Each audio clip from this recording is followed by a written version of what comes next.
Good evening. I'm Kevin Quinn. Welcome to NJLaw, here live on TV 34, your favorite hometown channel.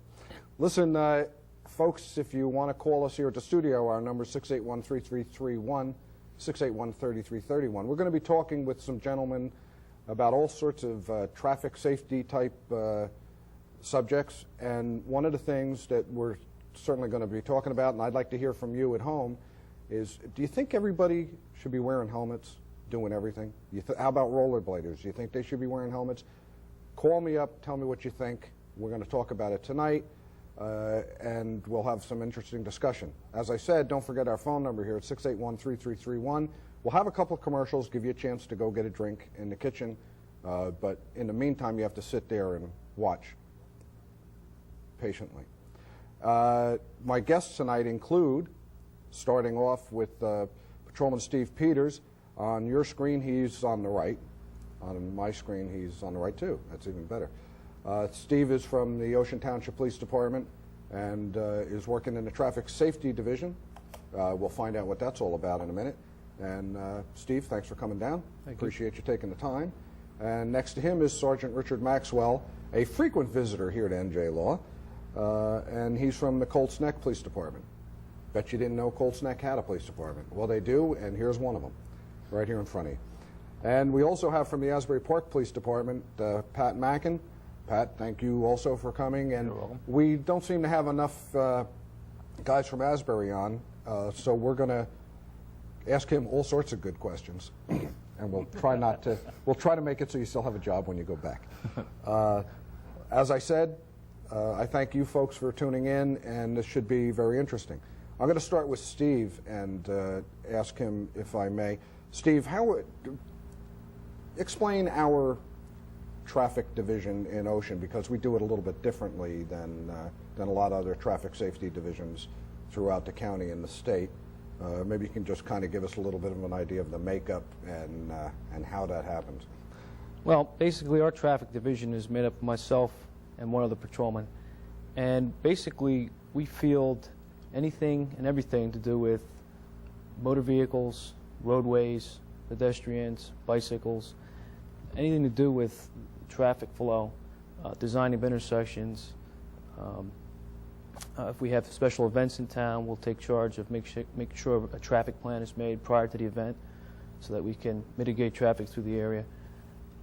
During the day, we pretty much deal with motor vehicle accidents. We review and summarize all the reports that come in, all the accidents that happened the shift before, the day before. We make sure that those are properly prepared and sent out to the state and, of course, put into our records bureau. We also field a lot of calls during the day, basically from people from the community who call in with a lot of questions that could deal anything from maybe a pothole in the street to a question on a motor vehicle accident, a question on whether their insurance is in order, if any updates on new laws. People call us frequently about signs that have fallen down or obstructed and things of that nature. We also handle vehicles that are towed and impound as well, and that seems to be keeping us busy lately. If cars are found in violation of certain New Jersey laws, particularly in the area of registration and insurance, usually we do impound them. The officer that has stopped that car and found the violation will impound the car. And once that starts, then it's the Traffic Bureau responsibility to track down the person to make sure at some point that the car is taken out of impound, that it is properly registered and insured. And that sometimes isn't as easy as it sounds, because people who don't have insured or registered vehicles, be it as it may, some leave them in our impound, and it starts a lengthy process for us because we have to go through the proper notifications by New Jersey law.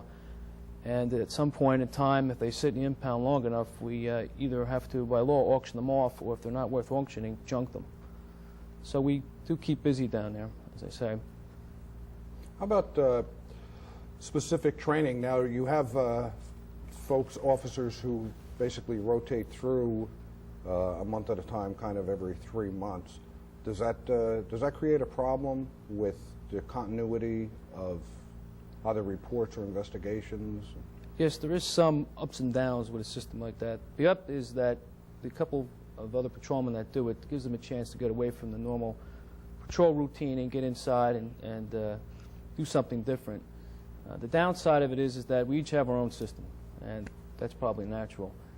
But once in a while, we cross one another, we bump in, we get a few papers shuffled. But so far, the system's been working out pretty well, and it's fortunate that we have another route to go besides just doing our normal 8-hour shift and handling the mundane calls. At least when we're inside, we get to get more involved with hit-and-run accident investigations, traffic engineering problems. We might go out and do a survey at an intersection and try to improve the intersection.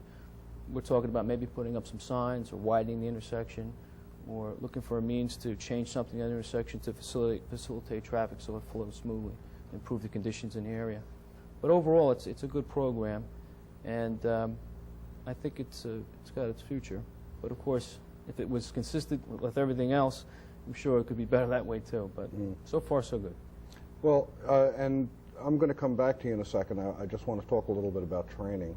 But we have a caller on the line, so why don't we go to the phone? Hi. Hello? Hello, Ann? Yes. How are you? Okay. What's your question? My question is, if you own a Jeep Wrangler, is it illegal to drive with the doors off? Yeah, you know what? That's a good question. Who wants to field that one? Well, don't all jump at once. You're on already.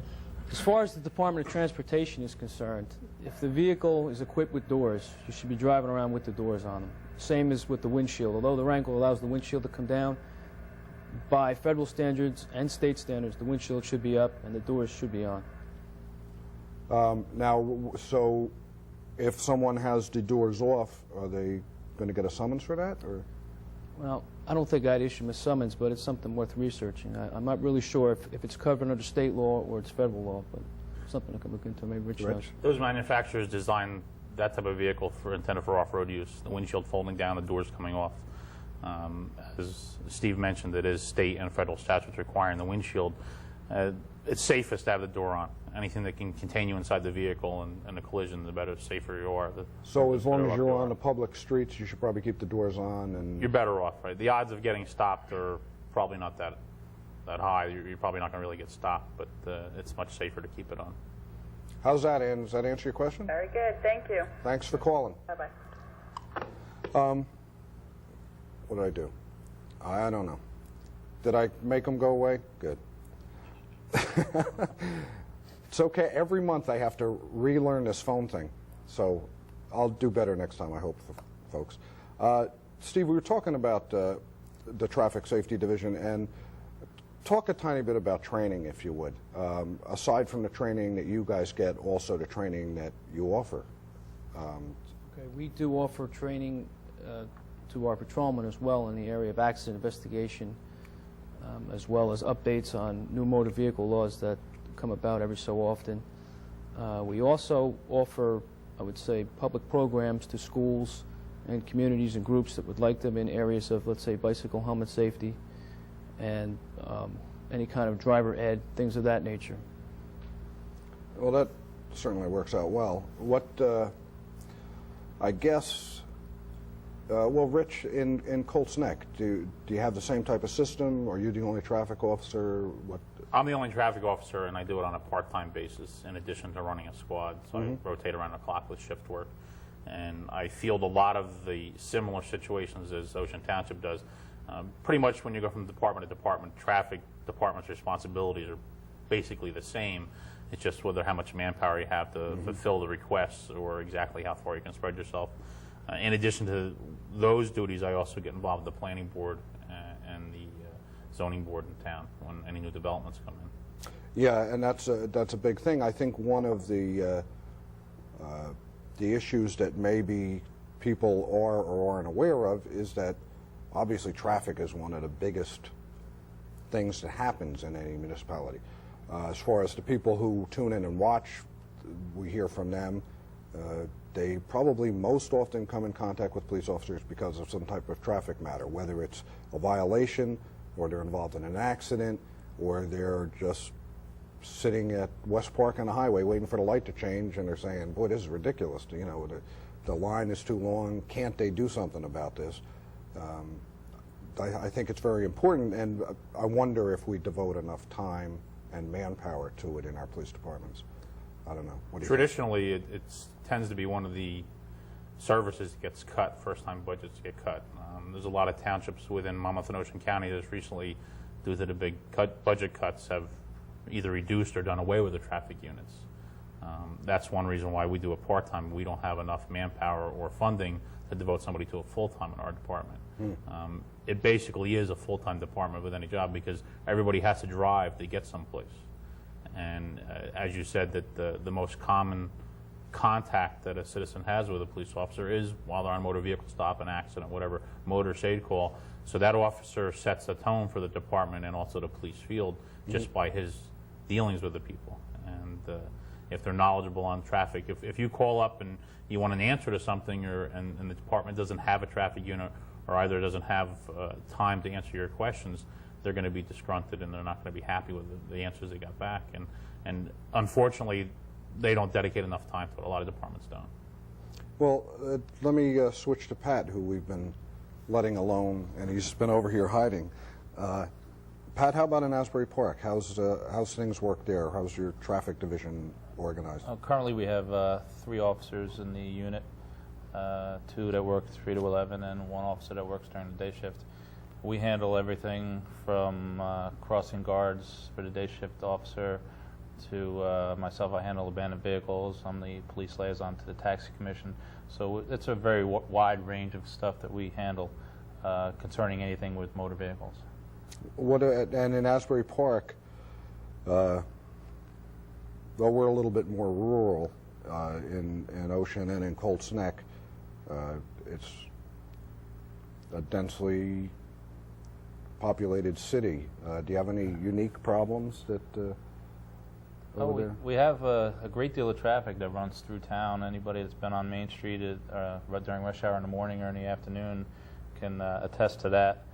One of the other problems we have is all our speed limits are 25 miles per hour in Asbury Park, with the exception of 2 streets, which is 30. And sometimes people seem to forget that the speed limits are 25, and they get up into the 40-mile-an-hour range in residential areas, and they wonder why they get stopped. And it's because they don't realize that their speed limit is 25, although it's posted. They just, from driving the road continually all the time, they tend to forget that there's signs there that say it's 25 miles an hour. Well, also in Asbury, it's no secret that with the development that was supposed to happen down at the beach, and that stuff's all still in litigation, I guess, that the budget's pretty tight in the city, but they've chosen to maintain the traffic division. That's correct. There's enough work to keep all 3 of us very busy for our entire 8-hour shift. In fact, there's many nights that I don't go home after 8 hours. I end up having to spend an hour catching up on the paperwork for just the day. So there's a lot of work out there for us. And I guess in the downtown area, I guess down in Cookman Avenue, areas like that, a lot of businesses coming and going, moving in and out of the city and things like that. Does that present any unique problems to you? I mean, is there big parking problems and things like that down there? I see a shift in the downtown area from the Cookman Avenue downtown business area more toward Main Street. There's a lot of traffic, a lot of parking problems on Main Street. People stopping and double parking and obstructing traffic is a continual problem along Main Street. Down in the old business area, Cookman Avenue, doesn't seem to be at this point a lot of traffic problems or parking problems down in that area. But Main Street is a very busy road for us in Asbury Park. And like I said, it has unique problems. Every one of us have unique problems in the different areas. So it's interesting to see a little bit of the mix. You know what I'm going to do? I'm going to jump to the phones because, hey, they're all lit up. Sean? Yes. How are you? Hi. Thanks for calling. Do you have a question for us? Actually, I have more of a comment. Uh-oh. It's not personal, don't worry. First of all, I'm a long-time watcher, as you know. I've been here since the beginning. I would just like to make comments about helmets and safety pads for rollerblades, bikes, etc. Okay. First of all, the helmets for bikes, I know in Ocean Township it's a law for anyone under 14 has to have them. Right. It's actually a state law, but that's okay. Go ahead. Yes, and I definitely agree with that. And also with rollerblades, helmets and pads should be worn. I think people overlook the pads somewhat. I know I've been injured a few times rollerblading, you know, and for adults as well as kids, because I know my dad likes rollerblade too, and I've seen him fall a few times. But, I mean, We're going to talk about this when I get home. You know that, right? Oh my! No, those are good comments, John. And you're right. The safety aspect is outweighs whatever other kind of problems there are.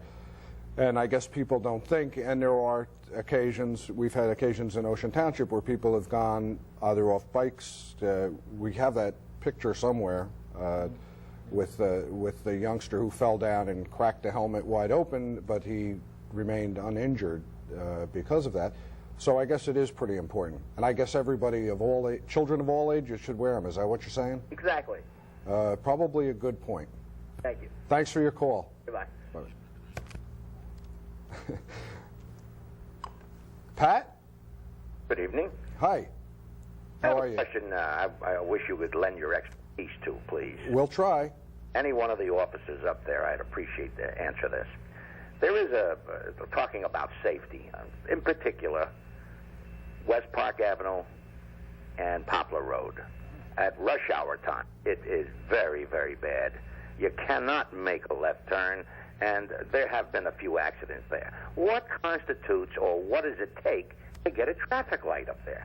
And I understand that you have to go through the state, you have to go through so many things. Why? You know what? A, that's a good question, and B, I'm going to turn right to Steve Peters and put him on the hot seat here. Steve? Well, last year, we were summoned by the Township Council and the manager to go out and take a look at that intersection. And we conducted a traffic survey there, and we found that, yes, a left-hand turn signal, I believe that the caller is talking about, is warranted there. As of last week, that is currently in the design stages. As to when the date is going to be completed, we don't have that yet. So I would say safely that between maybe the end of the fall and the beginning of next spring, we will have that left-hand turn hour there to alleviate some of that traffic problem at that time. Steve, let me ask you this. Sir, you're talking about the left turn arrow, right? Not only a left turn hour, in general, I'm talking about one thing.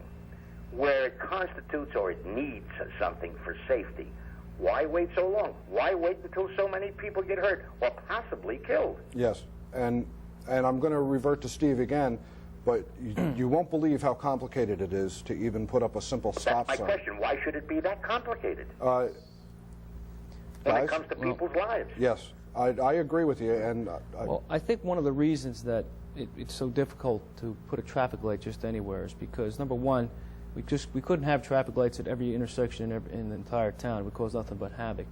And the second thing is that the Department of Transportation, the State Department of Transportation, who comes in and approves these plans after we've made the request, wants to make sure that they oversee it for more reasons so that all the traffic lights conform to the standards across the country, in the state and across the country. They want everything to be the same. Unfortunately, the State Department of Transportation, like many other government agencies, is cut back, and they are low on manpower, and that's caused quite a bit of delay in getting certain things through. But for the most part, I too feel the same way. I wish things would go a little faster, but we can only do our job on our end, get everything out, and just basically wait. That's a very good answer, and I want to thank you so much for that. And you answered my question. Very Thank good. you. thank you for your call, sir, and You're welcome. please keep watching. I do, and you have a great show. Thanks so much. Very informative. Thank you. You know what we're going to do? We have some other callers on the line, and please don't hang up if you're on the line. We're just going to take a short break so these guys have a chance to breathe.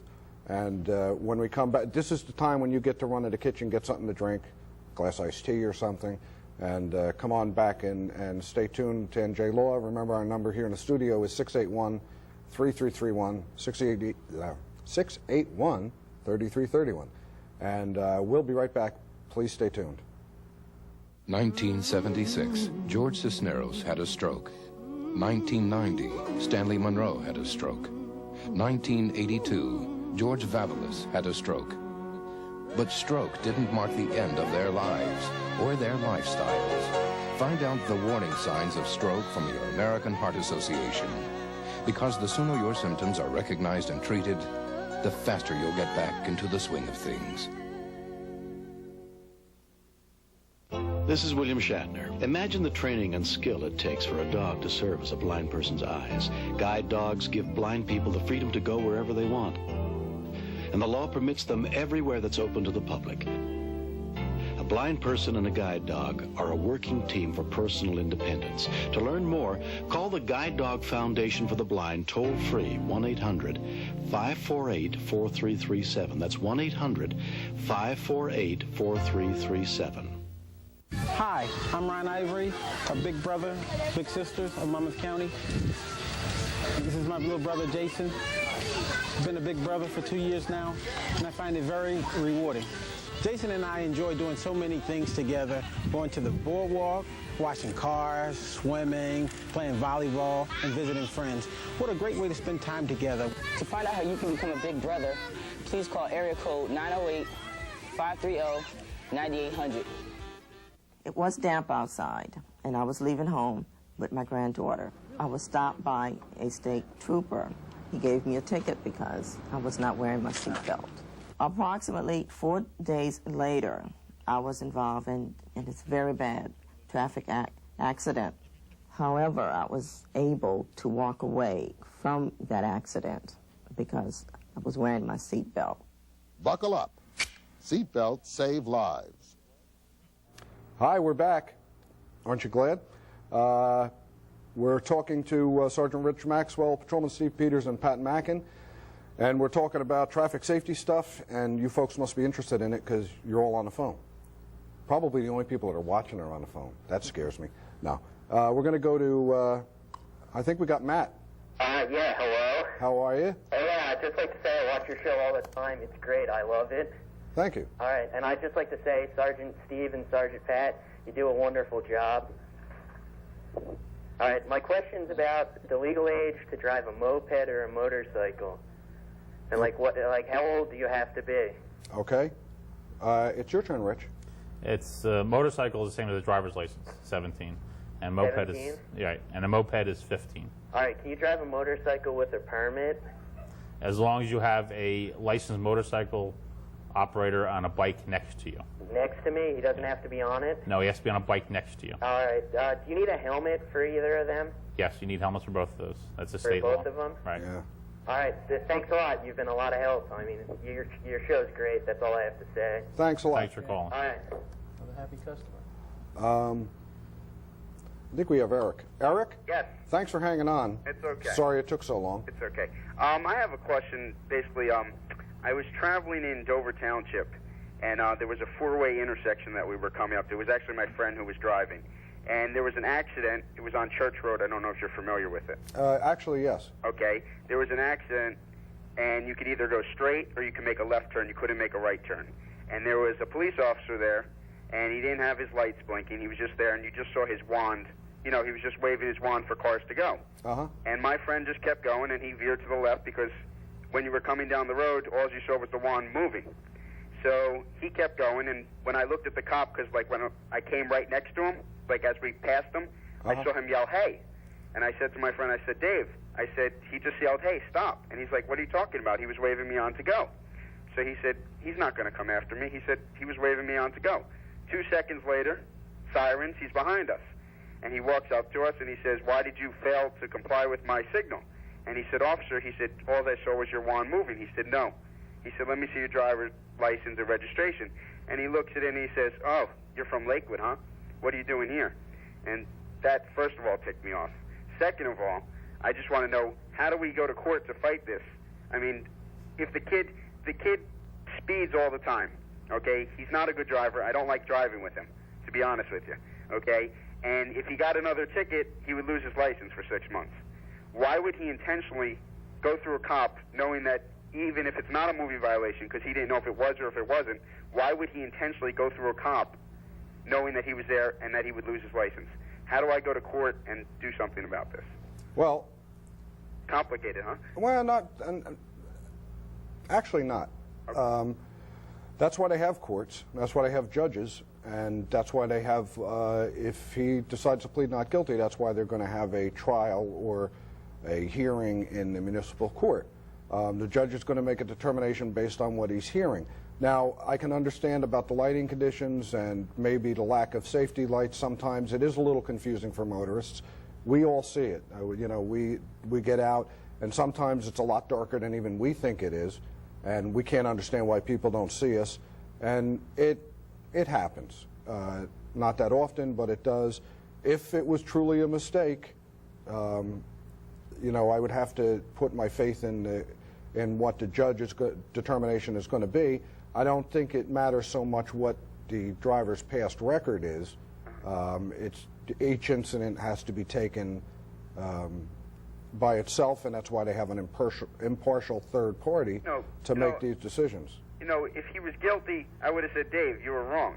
But I mean, I'm not one to lie, and the cop was just so rude, and he's like, I'll be back with your ticket, wait here. It was a... No, and I'm not saying, and sometimes stuff like that happens, you know, and I'm not saying, of course there's always two sides to every story too, but if you feel that strongly about it in that way, certainly plead not guilty, go to court and see what kind of decision the judge makes. I'm not going to say he's definitely going to side with you or the other side, but I've always found every judge I've ever dealt with in Monmouth County calls it as they see it. There's no favoritism one way or the other. And that's why we have the system we do. Thank you very much. Thanks for your call. Bye-bye. Where am I? I don't know. Let me try. Oh, I did. Yeah? Okay. How about... He's not there. Okay. How about this guy? Hi, Ray? Oh, Bob. Oh, hi, Bob. I'm sorry. It's Bob from Freehold. You are Bob from Freehold. Right. And I'm Kevin from Ocean, but I'm not real sure right now. You gentlemen are talking about a subject that's very close to my heart because road design causes so many problems and accidents in the physical design of the roadway, and then you're left with the well, let's put it, the residual. We have a situation. Our friend from Colts Neck, who I live very close to the Colts Neck line, we have a situation which I want to bring to the attention of you gentlemen, especially our associate from Colts Neck, and ask his advice.